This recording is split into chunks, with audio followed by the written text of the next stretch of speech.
नमस्कार। रुद्रा क्लासेज पांडे में मैं दयाशंकर पांडे आपका स्वागत करता हूं।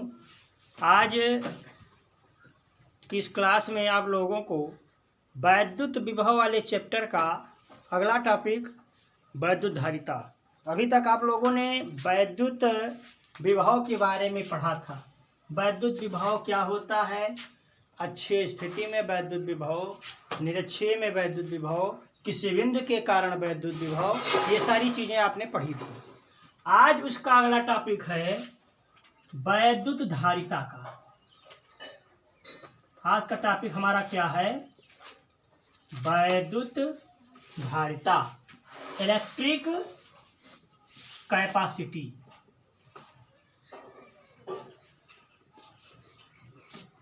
विद्युत धारिता।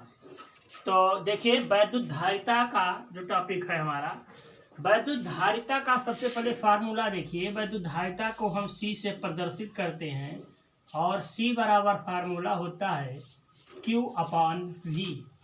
Q क्या है? आवेश है। V क्या है? विभवांतर है।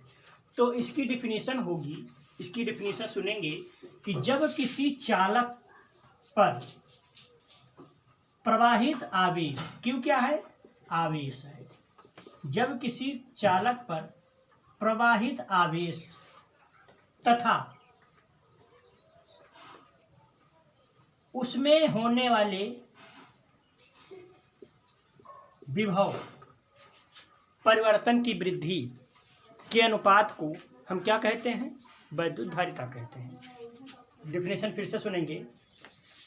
किसी चालक पर दिए गए आवेश तथा वैद्युत विभवांतर के अनुपात को क्या कहा जाता है? वैद्युत धारिता कहा जाता है। 3-4 प्रकार से डेफिनेशन आपको बताएंगे, उसमें से जो आपको अच्छी लगे, जो सटीक लगे, वही लिख सकते हो। तीसरे रूप में इसको लिखेंगे,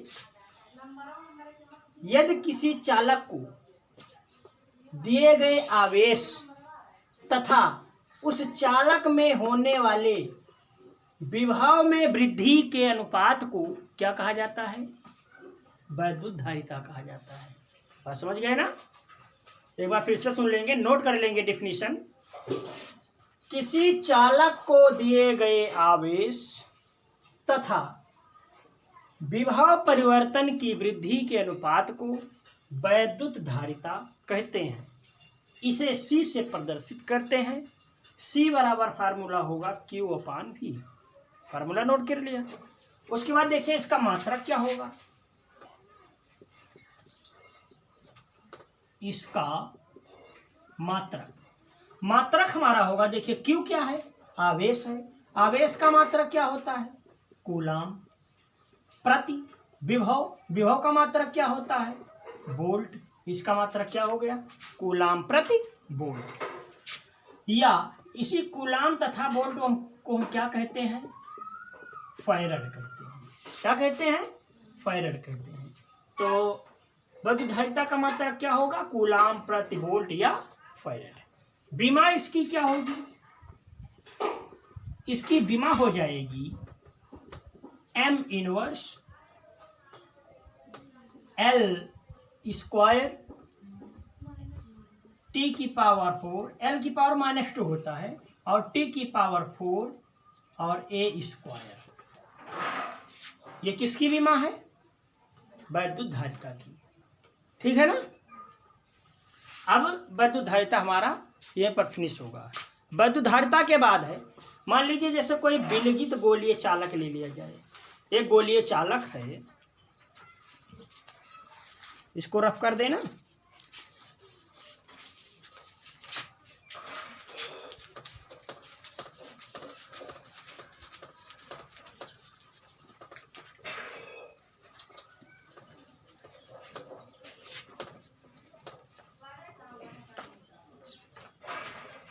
अगला टॉपिक आपका है विलगित गोलीय चालक की धारिता। देखिए विलगित गोलीय चालक की धारिता क्या होगी भैया? मान लीजिए कोई एक गोला है,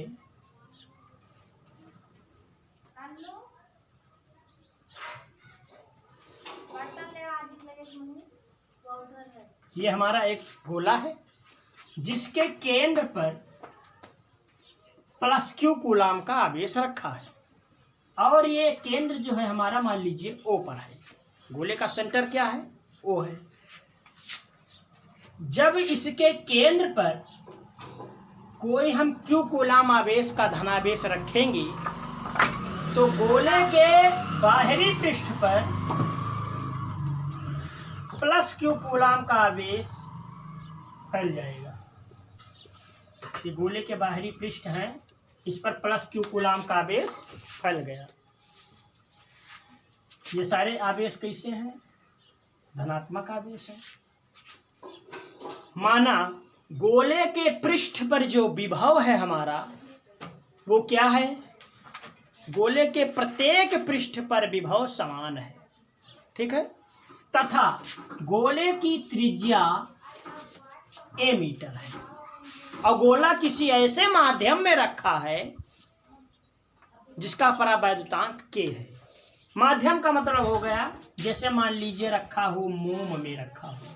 मोम जानते हो सब लोग ना? मान लीजिए गोला हमारा कहाँ रखा है? मोम में रखा है, ठीक। तो जब इसके पृष्ठ पर विभव समान होगा तो विभव समान होने के कारण गोले के पृष्ठ से वैद्युत बल रेखाएं निकलेंगी और वह वैद्युत बल रेखाएं क्या होंगी? पृष्ठ के लंबवत होंगी। इस प्रकार से वैद्युत बल रेखाएं निकलेंगी। यहां से वैद्युत बल रेखा निकलेगी, आवेश केंद्र पर है तो वैद्युत बल रेखा केंद्र से ही निकलेगी। तो कैसे निकलेगी? लंबवत निकलेगी। इसको इस रूप में हम मान लेते हैं, ठीक।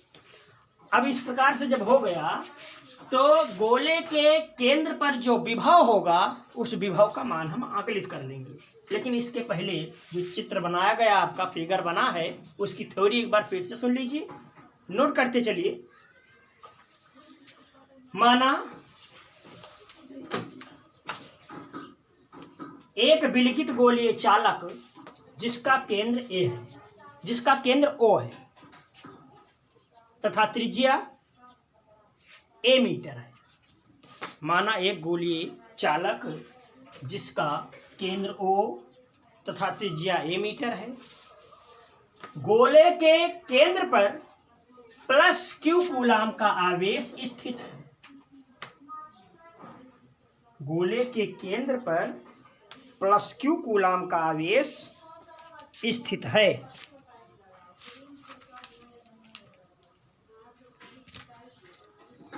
गोला के परावैद्युतांक वाले माध्यम में, के परावैद्युतांक वाले माध्यम के ब्रैकेट में लिख लेंगे जैसे मोम। के परावैद्युतांक वाले माध्यम में स्थित है।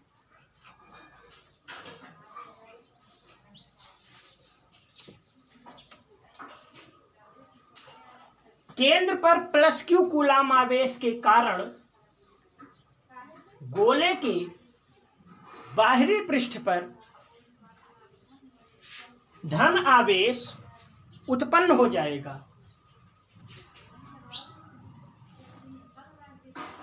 माना गोले के पृष्ठ पर विभव समान है। माना गोले के प्रत्येक पृष्ठ पर जो हमारा विभव है वो क्या है? समान है, जिसके कारण गोले के केंद्र से गुजरने वाली वैद्युत बल रेखा पृष्ठ के लंबवत होगी।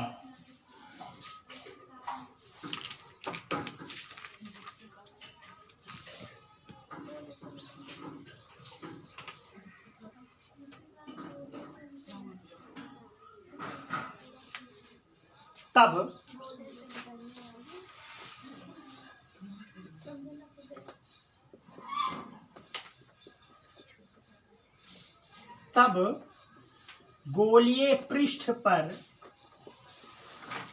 वैद्युत विभव देखिए वैद्युत विभव हमारा क्या होगा, V equal 1/4πε0 into q by, त्रिज्या क्या है, परावैद्युतांक K है ना, K परावैद्युतांक वाले माध्यम में रखा है, तो K परावैद्युतांक इंटू त्रिज्या क्या हो जाएगी, रेडियस A।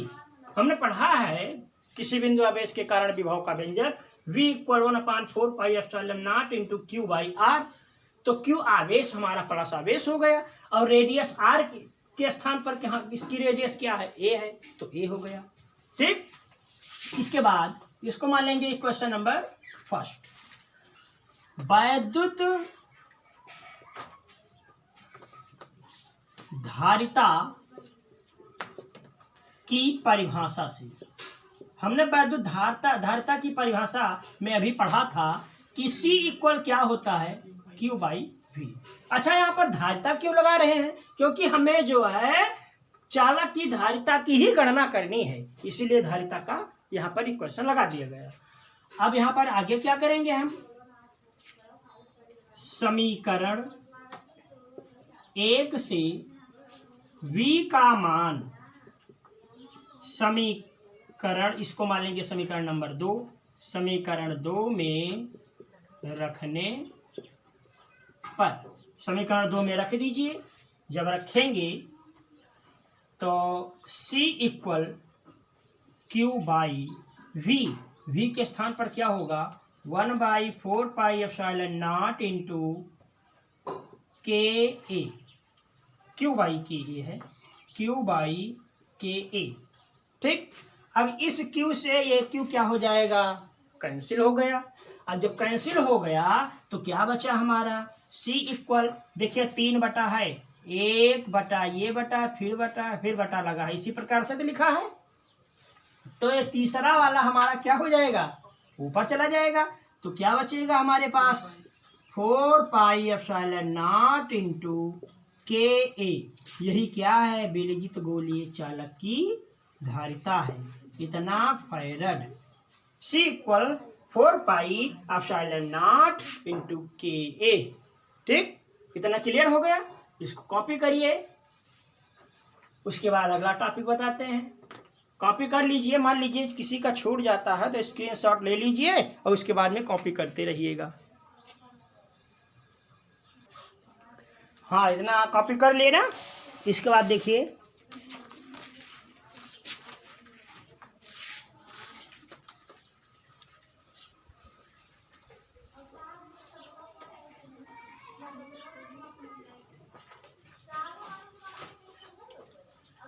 हाँ, इसके बाद देखेंगे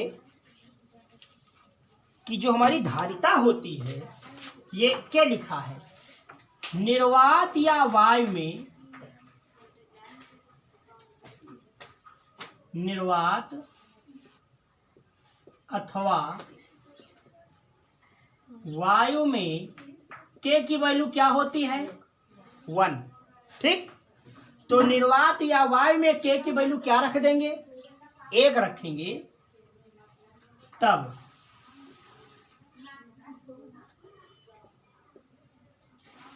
वैद्युत धारिता C0 मान लेंगे, C0 क्या मान लेंगे, C0 इक्वल क्या होगा, 4πε0 इंटू ए। इसको मान लिया जाए क्वेश्चन नंबर 3 और इसको मान लीजिए क्वेश्चन नंबर 4। समीकरण 3 को 4 से भाग करने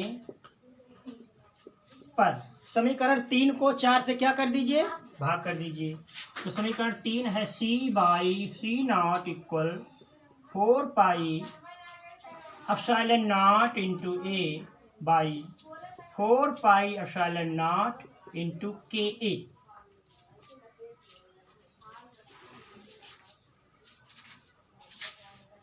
समीकरण 3 को 4 से भाग किया जा रहा है ना, तो समीकरण 3 का है 4πε0 इंटू के ए, और समीकरण 4 है C0 इक्वल 4πε0 इंटू ए। अब देखिए 4 पाई एप्सिलॉन से 4 पाई एप्सिलॉन कैंसिल, ए से ए कैंसिल, क्या बचा हमारा C upon C not equal के। इस इक्वेशन को नोट करिए, ये इक्वेशन जो है मोस्ट इम्पोर्टेंट है, इससे आगे चल के न्यूमेरिकल में इसकी आवश्यकता पड़ेगी, तो इसके लिए इसको कॉपी करिए। उसके बाद अगला टॉपिक आपका है वैद्युत स्थितिज ऊर्जा का। वैद्युत स्थितिज ऊर्जा देखिए,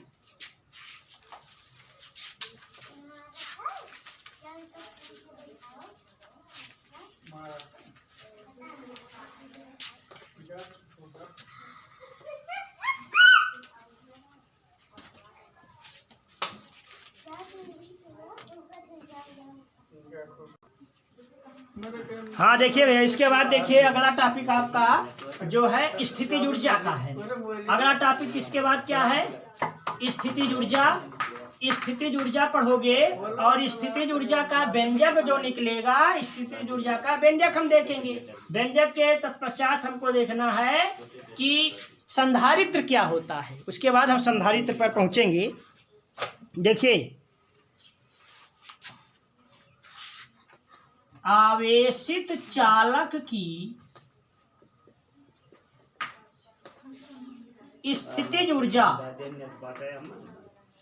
आवेशित चालक की क्या पढ़ना है, स्थितिज ऊर्जा। स्थितिज ऊर्जा का क्या होती है, देखिए ध्यान से। ऊर्जा का मतलब क्या होता है, जब किसी चालक को हम आवेशित करेंगे, जब किसी चालक को आवेश दिया जाएगा, जैसे मान लीजिए ये कोई वस्तु है हमारी, कोई चालक इसको मान लेते हैं। अब इसको यदि आवेश देना है तो आवेश देने के लिए हमें कुछ कार्य करना पड़ेगा, और ये पढ़े हो 11th में पढ़े हो, किया गया कार्य ही क्या कहलाता है, ऊर्जा कहलाता है। तो चालक को आवेशित करने में दी गई संपूर्ण ऊर्जा ही क्या कहलाती है, स्थितिज ऊर्जा कहलाती है। बात समझ में आ गई ना। किसी चालक को आवेशित करने में किया गया कार्य क्या कहलाता है, स्थितिज ऊर्जा। कार्य कहलाता है स्थितिज ऊर्जा, है ना। तो इसको नोट करेंगे, इसको नोट करिए, हेडिंग डाल लीजिएगा, आवेशित चालक, आवेशित चालक की स्थितिज ऊर्जा। इसमें लिखेंगे किसी चालक को आवेशित करने में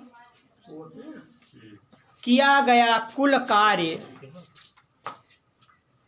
किया गया कुल कार्य चालक की स्थितिज ऊर्जा कहलाती है।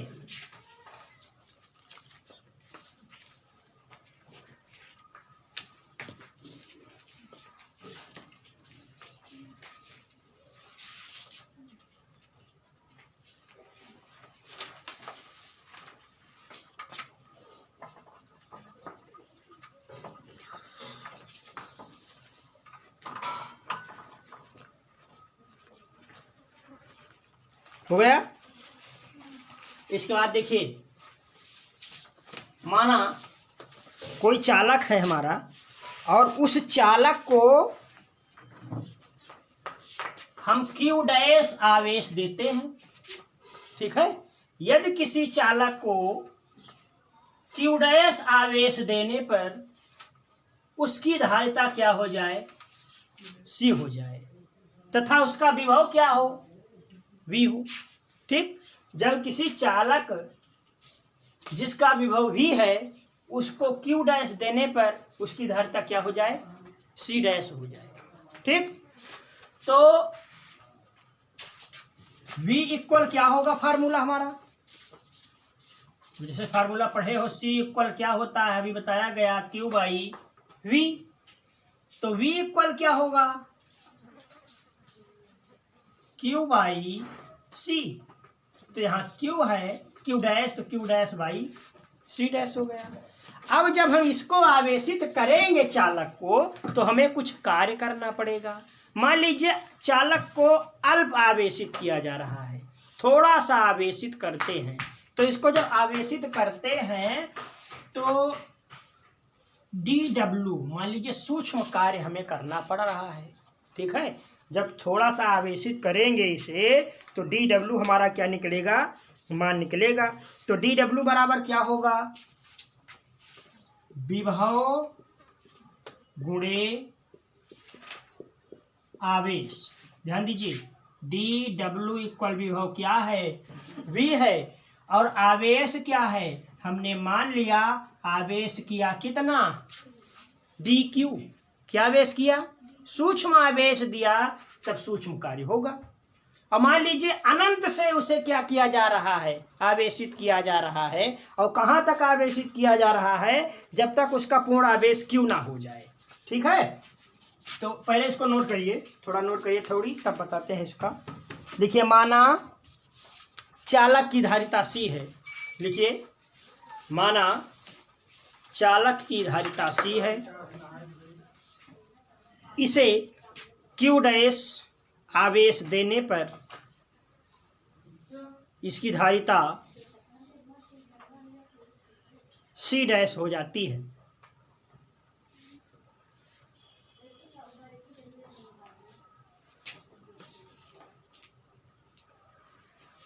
तब V इक्वल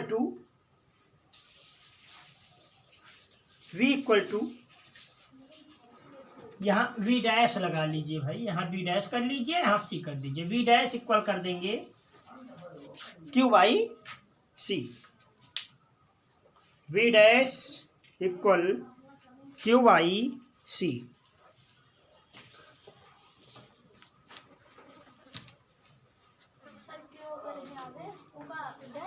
हाँ, Q डैश बाई C, इसको नोट करेंगे।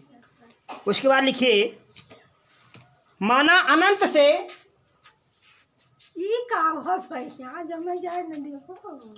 हाँ देखिए भैया, इसमें क्या नोट कर रहे थे, फिर से नोट करिए, फिर ध्यान दीजिए। माना अनंत से एक सूक्ष्म आवेश, माना अनंत से एक सूक्ष्म आवेश dq, एक आवेश है जिसको अनंत से इस चालक आवेश को हम क्या करते हैं, अनंत से कहाँ तक लेके आते हैं, dq तक लाते हैं। तो dq तक लाने में किया गया कार्य dw इक्वल टू विभव इंटू आवेश। तो dw इक्वल क्या होगा, v इंटू dq। इसको कॉपी करते चलिएगा साथ साथ। तब किया गया कुल कार्य नोट करिए, किया गया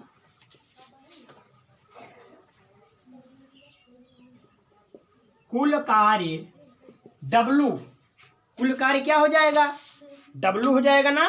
तो W बराबर क्या होगा, W बराबर होगा इंटीग्रेशन 0 से कहाँ लाना है, Q आवेश तक लाना है, dW। अब आगे देखिए, इंटीग्रेशन 0 से कहाँ तक, Q तक। अनंत पर आवेश कितना मानते हैं, 0 मान लिया गया, वहां से कहां तक लाना है, Q आवेश जहां पर हो जाए वहीं तक उसको हम कैलकुलेट करेंगे। अब इसके बाद देखिए,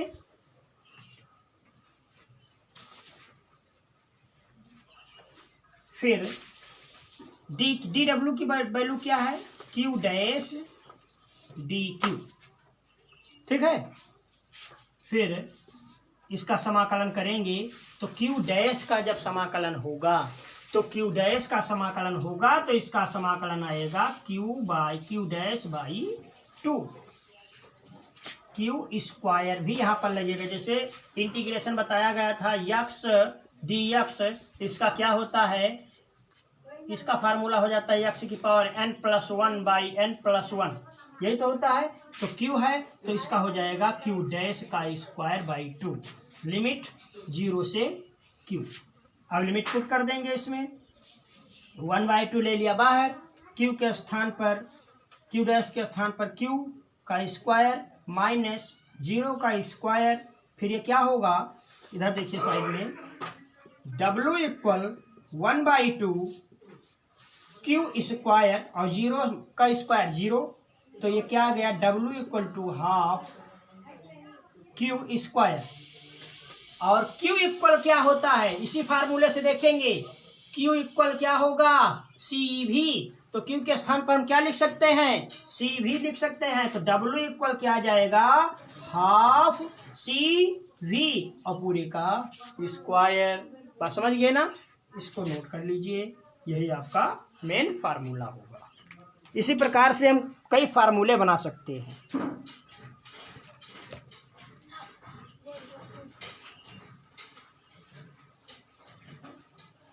हाँ इधर देखिए भाई, थोड़ा सा मिस्टेक हो गया है।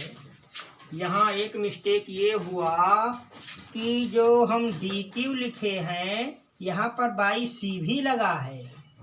1/c यहाँ कॉमन ले लीजिए, 1/c तो यहाँ पर हो जाएगा 1/2c, 1/2c यहाँ पर 2c लिखेंगे, बाई 2c लिखेंगे। एक लाइन और देखिए, W इक्वल आएगा 1/2c into C square V square, तो इस सी से इसका स्क्वायर कैंसिल, W इक्वल आता है हाफ CV स्क्वायर। ये हमारा मेन फार्मूला होगा स्थितिज ऊर्जा द्वारा किया गया कार्य। ठीक, इसको कॉपी करिए। हाँ